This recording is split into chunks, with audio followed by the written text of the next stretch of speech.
strap in and enjoy the ride, because these markets are going to get a lot more volatile. You're probably going to see things that 10, 15, 20 years ago you thought you'd never see happen.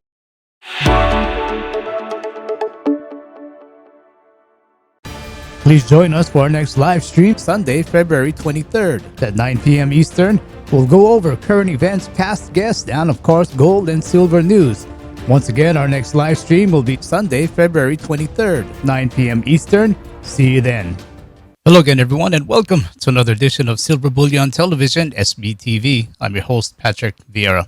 Once again, guys, if you are new to this channel or you have not already done so, please do subscribe. Click on the bell to be notified on new updates and give us a thumbs up if you like what we do. We really do appreciate your support. Today we have with us Dave Kranzler. Dave has nearly 30 years of experience in researching, analyzing, and investing in the financial markets. He co-manages a precious metals and mining stock investment fund in Denver, and he publishes the mining stock and short seller journals on his website, investmentresearchdynamics.com. And we are delighted to have him here today as a return guest. Good day, Dave, and welcome back to SBTV. How are you doing? I'm doing well. Thanks, Patrick. It's good to be back. You know, when we last spoke back in December 2018, you said that should the Fed continue to hike rates, it would crash markets. And lo and behold, Fed cut rates for the first time in 11 years back in July 2019. And I think Jerome Powell must have been watching because he listen to what you were saying. Do you think the Fed saw much higher risks of popping asset bubbles if they hiked the rates further? Oh, absolutely. I mean, it's not just the Federal Reserve; it's central banks worldwide have gotten businesses and households addicted to near zero interest rates, and I actually thought that they might get them a little bit higher before they had to stop. But I mean, really what they've done is they've forced by via low interest rates and, zero cost of money. I mean, for banks, the cost of money is, at least in the US, is basically zero because they're getting paid a small rate of interest on their excess reserves that they hold at the Fed. And it's costing them, what is it, 1.5% to borrow overnight from the Fed. So, I mean, it's basically you got essentially a zero cost of money. So if it doesn't cost you any money to borrow, it doesn't cost you anything to borrow. You're going to borrow as much as you can, and that's what we've seen. We've seen we've seen it globally, but especially in the U.S. and especially with corporations and households, we've literally seen an orgy of debt issuance and debt obligation liabilities taken on. Household debt is at an all-time high. Corporate debt's at an all-time high. At some point, you just mathematically can't service that debt. And I think we're starting to reach that point. And I think that's why the Fed had to not only stop hiking rates, but reduce rates again and also start expanding its balance sheet, which is just a fancy term for printing money. Yeah. Kind of leads me to this question where you mentioned excess reserves. Why aren't the banks lending those excess reserves out? Well, there's a couple reasons for that. And again, it's you can't really know for sure because, despite the fact that the Fed was trying to make itself more transparent, it's very, very difficult to get any kind of real information from the Fed. I mean, anything that they put in the public domain, they do that intentionally, and they put out there what they want you to see. So if you try to get at the real data, and we've seen several attempts by media organizations and GATA over the last 10 years, they'll take it to court and make you fight for it, and a lot of times the court rules in favor of the Fed. So they pull the national security card or whatever. So it's hard to say for sure what's going on behind the curtain with bank balance sheets. I would say that, well, when they first did the QE program and the excess reserve started building up, I looked at that and I said, oh, well, this is slush fund for when this happens again, because they haven't fixed anything from 2008, and in some ways they've made it worse. So I think what you're seeing is the excess reserve account at the banks, and again, these numbers are just from memory off the top of my head. I mean, I think it got as high as like 2.5 trillion. So half of the money, more than half of the money the Fed printed went into excess reserves. And I think I just looked at it a couple days ago and I don't remember the number, but I think it's down to about 1.3 trillion. Well, I would make the argument, and again, it's impossible to prove this because you can't see the inside books. I would make the argument that the banks themselves, the large banks, and even like intermediate size and community banks, need that money to shore up their own reserves because assets are starting to deteriorate. Consumer debt, corporate debt, leverage loans, CLO positions, those are all those are a high percentage of that, well, not a high percentage, but a certain percentage of that debt is no longer being serviced by the person who has the debt obligation. And so when that happens, it creates a hole, and that hole has to be filled with capital. And so I think that's part of the reason the banks aren't lending out their excess reserves. And the other thing is, if the Fed wants the banks to lend out those excess reserves into the repo market, then take the interest that they're paying on the excess reserves down to zero. It's idiotic. So essentially, I think the Fed's painted itself into a corner, and they created a debt Frankenstein, and the Frankenstein is now awake and starting to get off the operating table. Yeah, I've been hearing the word liquidity trap popping up more and more. But Dave, where do you see the Fed taking interest rates this year? I don't know, because they have to walk the razor's edge between making sure the system doesn't seize up and collapse like we saw in 2008. And ultimately, I don't think they'll be able to prevent that. And also defending the level of the dollar. So if the Fed were, I'm sure they'd love to take interest rates down to zero right now. And interest rates effectively are negative anyway when you use the rate of inflation. Even the CPI, which is a bogus inflation measure. But if you take a real rate of inflation, interest rates are quite negative. So I have no idea where they'll take them this year. And I don't know that lower interest rates are going to, well, I don't think any of this is going to stimulate real economic activity. And I think they know that. I think the more interesting question is when and to what extent will they increase their repo operations, the size of their repo operations. They've already extended it a couple times. It's now extended out to April. And at some point, I think they're going to have to increase the size. The minute that they announce something like that, it's going to hit the dollar. I think the interest rates, not taking them down to zero, unlike the rest of most of the world. Not all the central banks have their interest rates at zero. China and Russia certainly don't. But leaving the rates where they are to some extent helps defend the value of the dollar. Okay. With that repo market, I've been noticing the MBS, the mortgage-backed securities, it's been increasing. Should we kind of be a bit weary of what's going on in that market? Absolutely. For the last 5 or 6 years, a large portion of the mortgages that have been underwritten by Fannie Mae and Freddie Mac have basically, 10, 15 years ago would have been considered subprime in quality. You've got, a low to no down payment program that those two entities offer. You can, they've been raising the debt to income limit for a couple years, and now they're talking about removing the debt to income limit. But at some point, and it doesn't take much of an uptick in delinquencies and defaults to cause a real problem. And so, again, the fact that they're increasing the amount of mortgage securities that they're buying indicates to me that part of what they're doing is bailing out the banks from their mortgages. Inverted yield curve generated a lot of fear about an oncoming recession last year. It was an indicator which had been accurate forecasting recessions in past decades. Based on data from Bloomberg, it was interesting that the inverted spread between the 3-month and 10-year U.S. Treasury was the widest in September, which was the month the repo liquidity squeeze happened. My question is, what do you think of the whole repo market liquidity issue? Do you think the economy came to the brink of another Lehman moment in September where the Fed had to backstop it by printing money?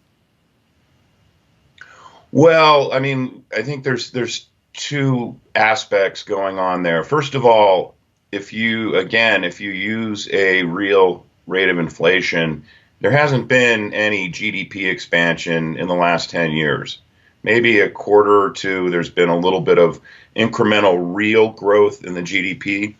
So in terms of whether or not the inverted yield curve is what it is, and of course everyone out there, all the perma bulls and equity market apologists try to rationalize it away. Oh, it's different this time. Doesn't mean what it used to mean. Well, no, it means what it used to mean.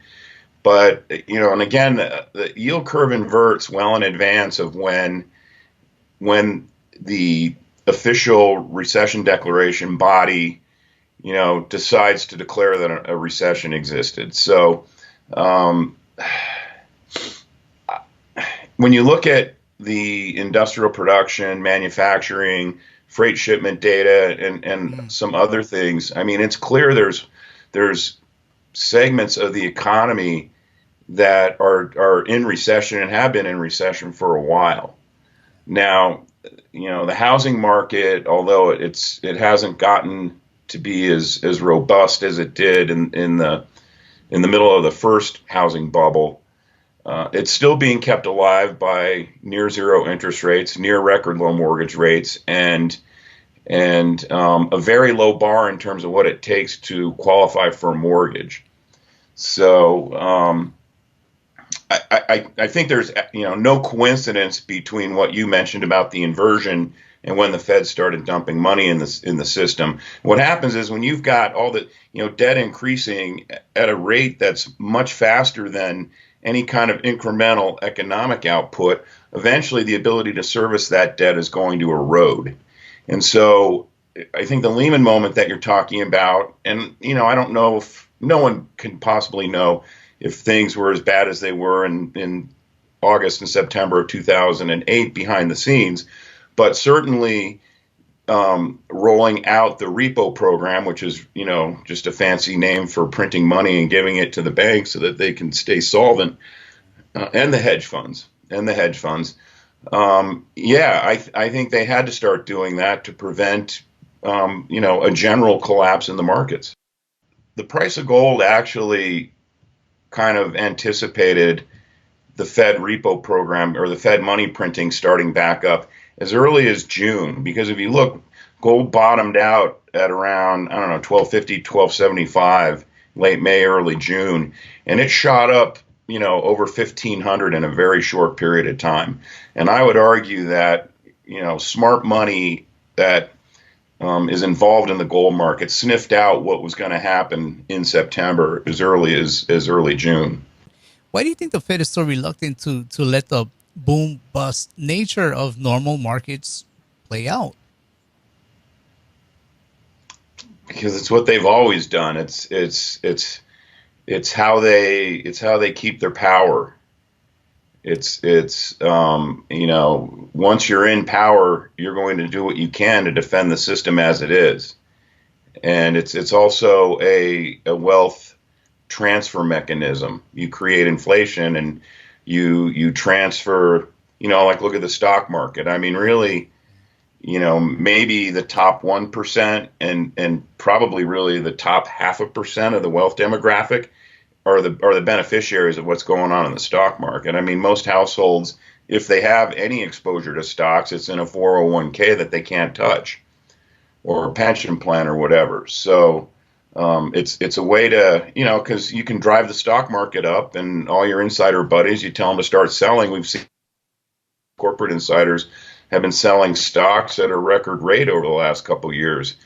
And that, so they're capturing the benefit of the stock market being inflated higher while everyone else is watching prices rise, their cost of living go up, their ability to service their household debt is deteriorating, and their life isn't really for most households, their life hasn't really gotten any better over the last 10 years.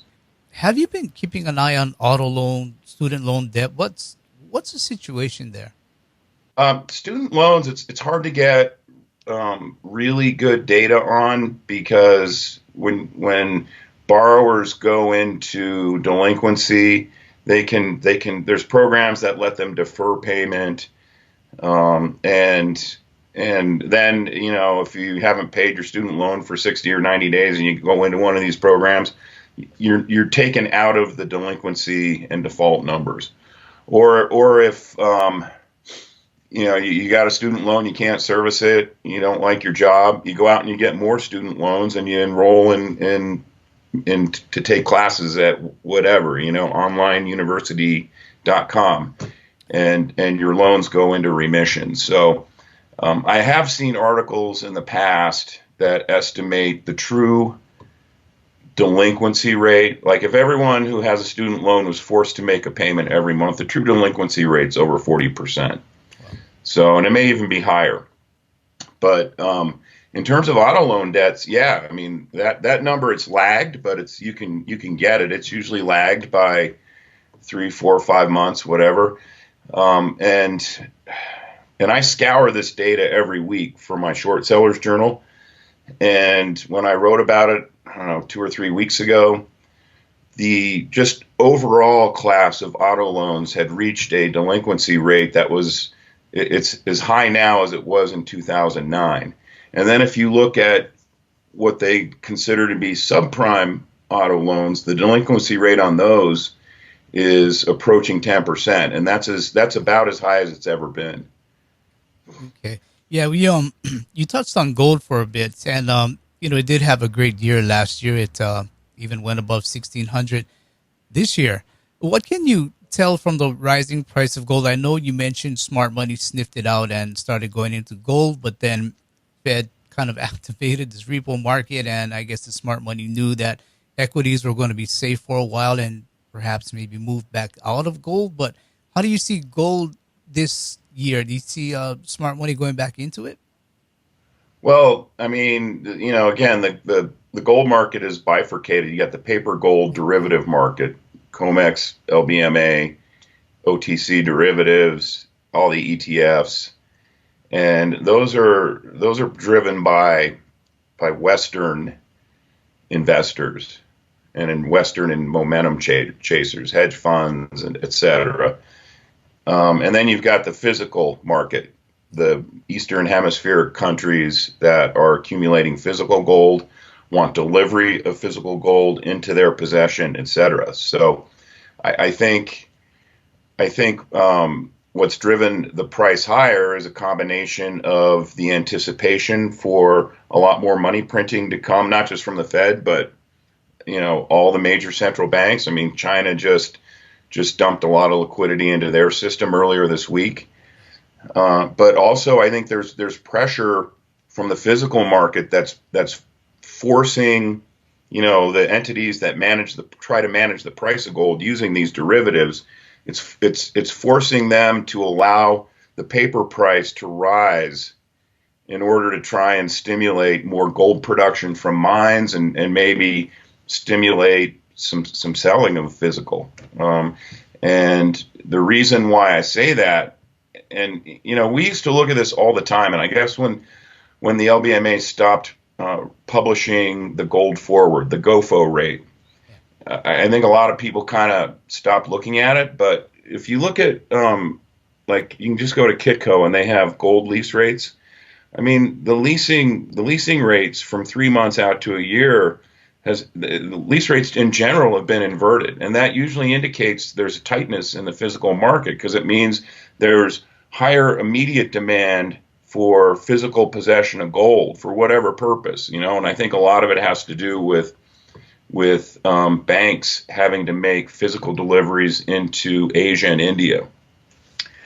And so, it tells you there's an immediate need for physical gold that's much greater than 6 or 9 months down the road, and that's one indication that the physical market is getting tight. Aside from a lot of anecdotal stories that I happen to come across, and Alistair McLeod and Egon von Greyers have referred, and they're over there in London watching the thing happen, in real time. Well, von Greyers, I guess, is probably in Switzerland, but they've alluded to the fact that their sources have been telling them that there's an extreme tightness in the physical availability on the LBMA right now, and there has been for a while. And I think that's part of what's pushing the price higher, and then that's going to continue. Yeah, I think I saw in a tweet of yours and even an article a couple weeks back where you were mentioning about the bullion shortages that were developing in London and New York. So, can you just expand on that a little? Well, if you look at the massive run up in the open interest of COMEX gold futures in relation to the amount of gold that is reported as sitting in COMEX warehouses, I mean that ratio of paper to physical gold on the COMEX has never been higher. And the open interest ran from 500,000 contracts up to 800,000 contracts very quickly, and it happened to run up during a time when gold was making a big push higher. And you only see that when the banks are trying to cap the rate at which the price is rising, because the banks are naturally short as market makers. They're naturally short COMEX contracts. Hedge funds are piling in, chasing the momentum, and let's put it this way, if there was a regulation that required that the open interest in paper gold on the COMEX had to maintain some sort of fixed ratio to the amount of underlying physical gold, and you can even say all of the gold in the COMEX, not just the gold that's been declared as available for delivery, the price of gold would be much higher than it is right now. So, and in most commodities, the highest that the futures open interest gets in relationship to the amount of underlying physical commodity that's available for demand is maybe 110, 120%. And usually when it gets higher than that, the CFTC interferes and says, you got to stop issuing futures against this or you're going to cause a squeeze. So if they did that in the gold and silver markets on the COMEX, you'd see the price shoot to the moon in both. Yeah, so maybe perhaps 2000 sometime this year might not be out of the question then. I've stopped. Yeah, I don't think we'll get to 2000. Well, I mean, we could. It's not out of the question. Eventually we'll get up and over 2000. Right now, 1600 is being defended, and when it pops above that, we could see another quick move up to 1700. But we'll see. It's because of all of the intervention that goes on in the market. It's very hard to put price targets out there. Yeah, completely agree. Dave, how do you approach the question when the question is asked how to appropriate between physical gold and gold equities? I get that question a lot from my Mining Stock Journal subscribers. I think, I mean, if you believe that fiat currencies are going to collapse, which I believe, then I mean theoretically you should keep all of your investable capital in physical gold and silver that you keep in your possession. But I think you also, as long as the gerbil's still on the wheel and running, you want to try and participate in a leveraged upside form of investing in gold and silver, and that's the mining stocks. So I know for me personally, I'm probably 60% physical gold and silver and 40% mining stocks. And I mean, I know that flies in the face of traditional asset portfolio diversification strategies. I mean, probably the advisors that sort of understand what's going on might say, okay, well, you should put 10% in gold. I think it just kind of depends on your personal preferences and how much how much you want to leave your portfolio exposed to the risk of fiat currencies collapsing. So, um, I, I mean, if you see the same things that a lot of us do who invest in the precious metals markets, you probably want to be at least 50-50 physical bullion in your possession and mining stocks. And then within mining stocks, I mean, I like to swing for the fence, so I specialize in the junior mining stocks, especially the small cap, micro cap exploration type situations. But within your mining stock portfolio, I think, that's where you can, use the idea of diversification between larger cap producing miners and riskier venture capital type miners. Okay. Hey, Dave, that gerbil you mentioned running on that wheel, that gerbil's name wouldn't be Jerome, would it? I like that. It probably is. Jay for short. Jay the gerbil. Huh? No. But with this but the everything bubble, when it does finally burst, I think a fair question might be, would it be detrimental to gold equities in some way? That's a question I get all the time as well. And again, I mean, I think it depends on what you think is going to happen in terms of whether or not they, shut down the system for a while, the markets.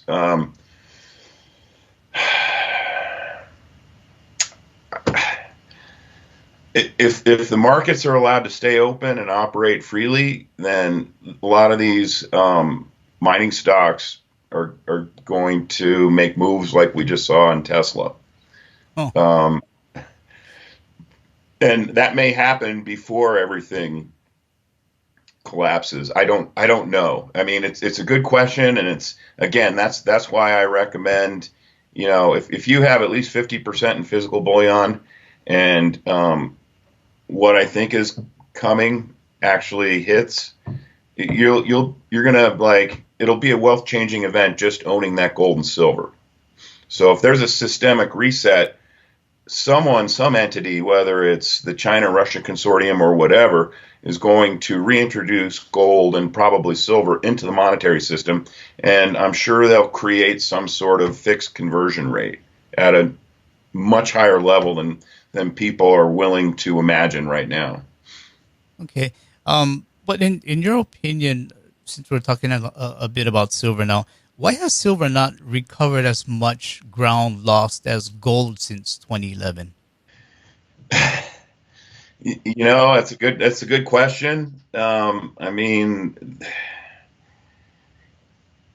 well, first of all, because the silver market is a lot smaller than the gold market, it's easier for these guys to manipulate. I know a lot of people, and there's probably people in your audience who don't necessarily believe that central banks manipulate the gold and silver markets. There's enough evidence out there to prove that they do.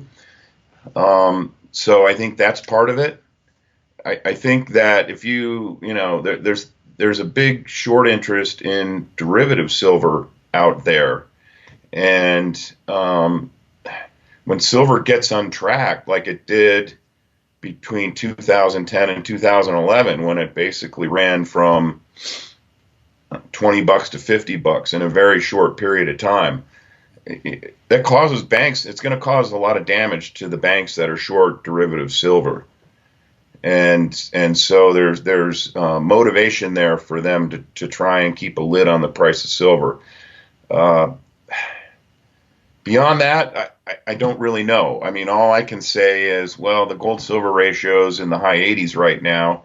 It's not at an all-time high, but it's in that stratosphere. And I mean, if you like gold, then you should like silver even more, and you should be buying more silver than gold right now. I mean, I think in 2011, I think the gold silver ratio got down to like 30, and in this cycle, I think, assuming it fully plays out before, a reset happens, I think we'll see an even lower gold silver ratio.